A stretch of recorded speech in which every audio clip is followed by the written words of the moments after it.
Salut à tous, c'est Coach AD. Aujourd'hui, je vais vous expliquer et vous montrer ce que je mange en une journée et pourquoi.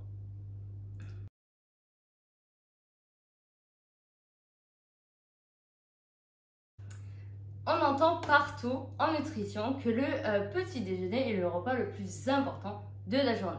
Alors je dirais oui et non, car pendant des années, je n'ai pas déjeuné le matin et il n'y avait aucun problème. J'ai fait du jeûne intermittent sans le savoir, sans le vouloir pendant très longtemps. Et lorsque j'ai appris ce que c'était, je me suis mis à manger le matin. Après, ça c'est un autre propos, c'est carrément autre chose. Il y a des gens qui ne peuvent pas manger le matin, qui n'y arrivent pas. La règle, la une, est vraiment de savoir s'écouter. Tu n'as pas faim, tu ne manges pas, il n'y a aucun problème. Allez, moi maintenant je déjeune, je vais te montrer un petit peu ce que je prends. Je prends des choses simples, rapides, car le matin c'est toujours un petit peu la course pour moi. Je déjeune maintenant des choses simples, très simples, avec des ingrédients rapides. Ce qui fait que mon petit déj, je mets à peu près moins de 5 à 10 minutes pour le faire. Allez, je te laisse me suivre, je te montre. Allez, ça y est, j'ai récupéré mon bol. Je vais vous montrer comment se passe le petit déjeuner à la maison. Alors, je prends mon bol, je prends également mon skyr, donc que tu peux trouver en supermarché, un petit peu de partout. Je mets 2 cuillères à soupe de skyr dans le bol directement. Derrière, je prends 4 cuillères à soupe de flocons d'avoine, 4 ou 5 en fonction de ma fatigue du jour. Je ne pèse rien, je fais vraiment en fonction de ma fatigue. Donc si je suis trop fatiguée, j'ai une mauvaise récupération ou même j'ai eu un gros entraînement la veille, je prends 5 cuillères à soupe de flocons d'avoine pour mettre un petit coup. Ça va m'apporter un gros apport glucidique. Du coup, ça sera une bonne recharge, ça sera top pour le reste de la journée. Derrière, bien évidemment, je mets une cuillère à soupe de mon beurre de cacahuète préféré de chez Prozis également, comme mes flocons d'avoine. Donc, je mélange tout ça dans mon bol, donc c'est hyper rapide. Je mélange tout. Ensuite, en fonction de mon humeur du jour, je prends soit des fruits de saison que je coupe et que je mets dedans et je mélange tout et je mange. Soit je les coupe, je les rince, je les coupe et je les mange à part dans un bol complètement à part. Ça, encore une fois, ça dépend de mon humeur. Tu peux le faire également avec des fruits de saison, n'importe lequel. Par exemple, l'hiver, tu peux le faire avec des clémentines, ce que j'aime également faire. Mais l'été, ce qui est cool, c'est qu'il y a tellement une grande palette de choix de fruits que tu peux changer quotidiennement ton fruit du jour en fonction de ton humeur et de tes goûts. Donc ça, c'est top. Avec tout ça, je prends bien évidemment une infusion, une tisane dès le matin. Je ne bois pas de café, donc je favorise la tisane.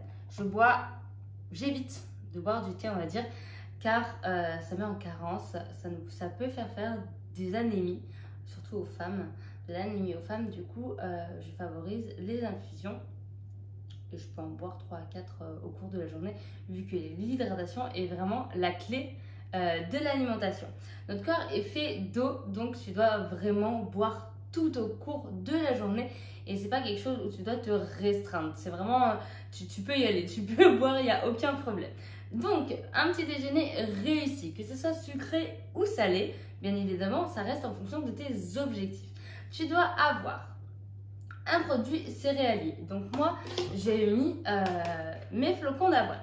Ensuite, un produit laitier, où moi, je prends mon skyr. Mais bien évidemment, tu peux prendre d'autres choses. Tant que ça reste dans la famille des produits laitiers, il n'y a aucun problème. Derrière, un fruit de saison. Encore une fois, ça c'est optionnel. Et ce qui est encore plus optionnel, c'est les beurres de cacahuètes. Mais par contre, ce qui ne l'est pas du tout, c'est l'hydratation. Donc, infusion, thé ou café. En plus de tout ça, tu peux prendre un grand verre d'eau. Donc ça, c'est vraiment le petit-déj en règle générale. Derrière, en fonction de tes objectifs, si par exemple tu as un objectif prise de masse et que tu aimes le petit-déj salé, il y en a beaucoup qui préfèrent prendre par exemple des œufs, du bacon, il n'y a aucun problème. Du temps que tu retrouves tes 3 produits, tes 3 grandes lignes, tes 3 familles, donc ton produit céréalier, ton hydratation et ton produit laitier, moi il n'y a aucun problème que tu sois sucré ou salé, c'est très bien. Tant que ça te convient et ça convient à tes objectifs, tu peux vraiment faire ce que tu veux. Ensuite, avec ces 3 grandes lignes, ces 3 grands produits, tu peux ajouter des produits, des articles, des produits, des aliments optionnels. Moi, j'ai ajouté par exemple des fraises que je n'ai pas forcément le temps de manger lors de mes collations. Donc, je préfère les prendre le matin où là, j'ai un petit peu plus le temps de les trier, de regarder un petit peu. Puis c'est frais le matin, ça me fait du bien, ça apporte en plus une bonne hydratation au corps. Donc je trouve ça intéressant de les manger le matin. Encore une fois, tu peux les manger un petit peu quand tu as envie. Et ce qui est encore plus optionnel, c'est mon beurre de cacahuète. Tu peux ne pas en prendre, c'est vraiment pas obligatoire. Et c'est surtout un aliment plaisir.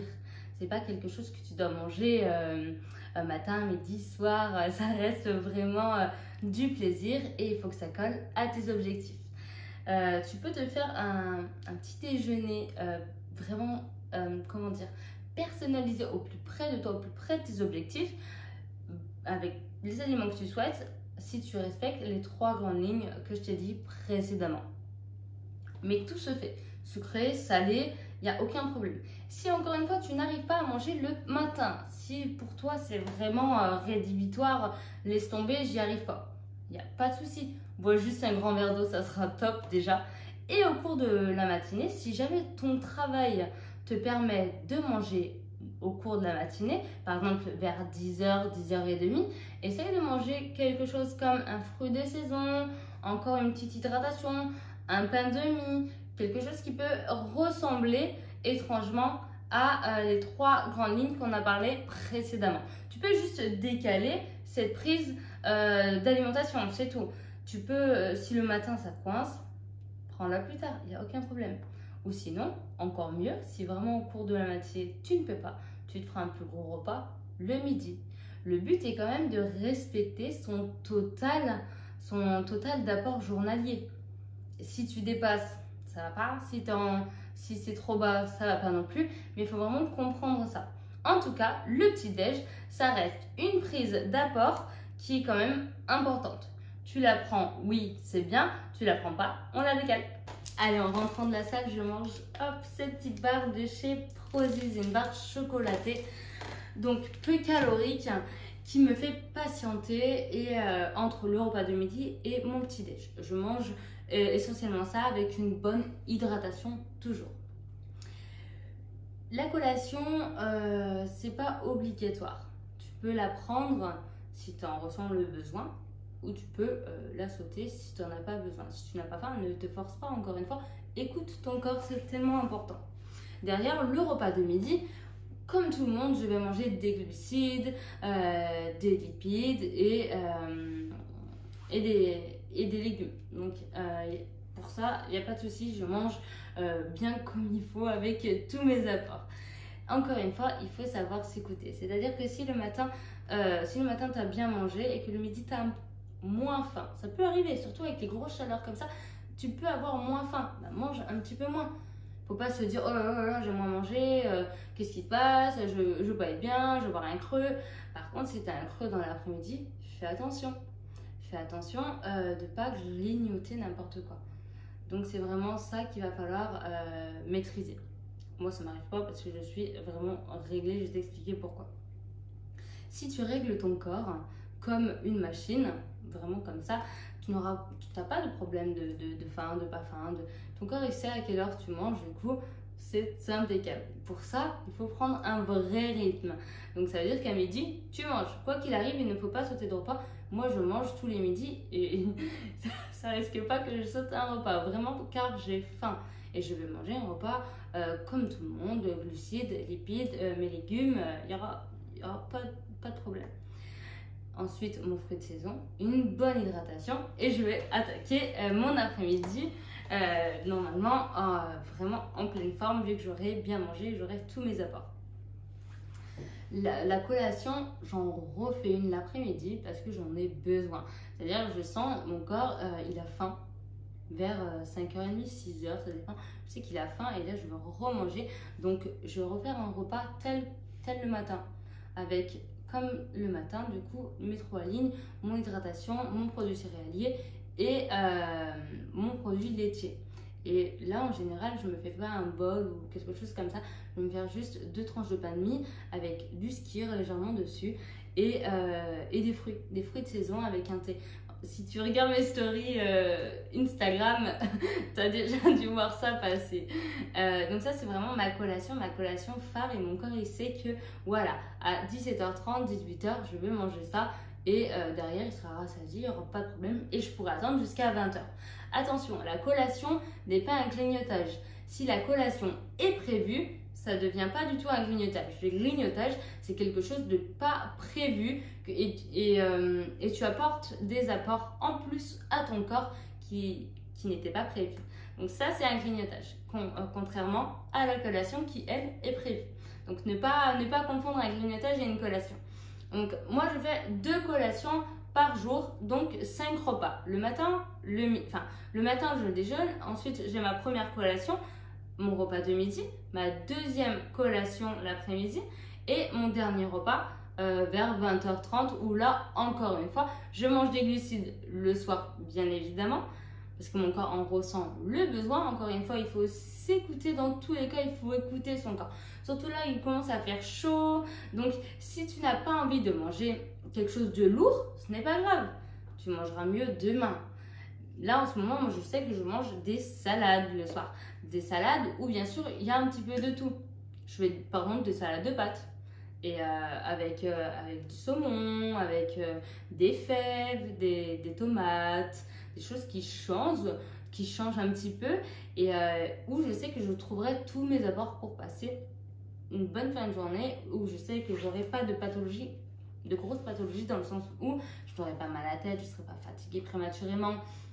Voilà, si tu as des bons apports au sein de la journée, tu ne risques pas en tout cas d'avoir ces pathologies-là. Ou si encore tu as faim, si ton cerveau envoie des signaux de faim, c'est que tu as mal mangé, c'est qu'on n'y est pas encore. Enfin voilà, moi je fais 5 repas par jour en fonction de mes objectifs, encore une fois. À toi de voir en fonction de tes objectifs, de comment tu peux manger, comment tu peux arriver à caler tous tes repas en fonction de tout ce que je t'ai appris aujourd'hui. On reverra dans une seconde vidéo, enfin dans une prochaine vidéo, le jeûne intermittent parce que j'ai eu beaucoup de demandes dessus.